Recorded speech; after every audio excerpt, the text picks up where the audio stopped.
Article 370 हटने के बाद जम्मू कश्मीर का पहला बजट पेश।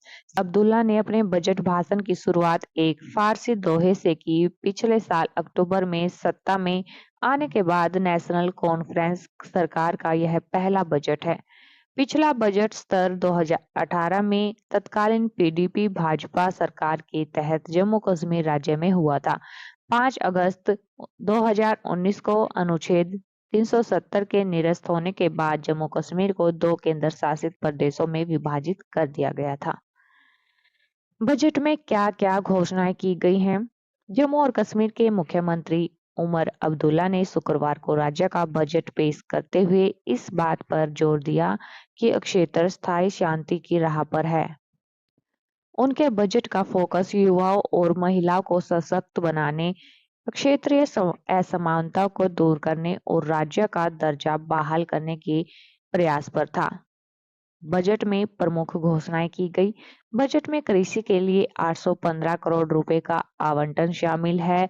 बजट में युवाओं के लिए 2.88 लाख नौकरियां देना प्रस्तावित है। बजट में पर्यटन विकास के लिए 390.2 करोड़ रुपए का प्रावधान किया गया है। जम्मू में सिधरा में एक नया वाटर पार्क होगा और बसोली को एक साहसिक गंतव्य के रूप में विकसित किया जाएगा। राज्य में 2 फसल पैटर्न को बढ़ावा देंगे और बागवानी के विस्तार पर ध्यान केंद्रित करेंगे। सरकार ऊन प्रसंस्करण और चमड़ा कमाना उद्योग को बढ़ावा देगी।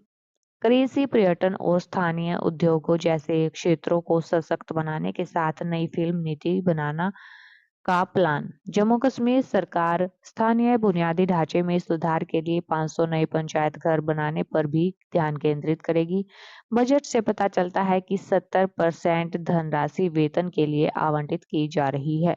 बजट में क्षेत्र के विकास को बढ़ावा देने के उद्देश्य से 5,000 करोड़ रुपए के अनुदान के प्रावधान भी शामिल हैं।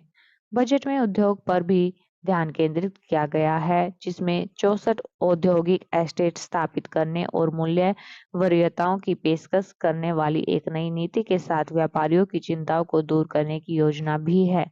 इसके अतिरिक्त पश्मीना और अन्य स्थानीय उत्पादों को बढ़ावा देने पर ध्यान केंद्रित किया जाएगा, जिसमें 7 और उत्पादों को जीआई टैगिंग प्राप्त करने की तैयारी है। सेवा क्षेत्र में बजट में 2 नए एम्स संस्थानों और 10 पूरी तरह से सुसज्जित नर्सिंग कॉलेजों के लिए प्रावधान शामिल है। अब्दुल्ला ने सभी नागरिकों के लिए 5 लाख रुपए के स्वास्थ्य बीमा कवरेज की घोषणा की है। इसके साथ ही पूरे राज्य में टेलीमेडिसिन सेवाओं को एकीकृत करने की योजना बनाई गई है।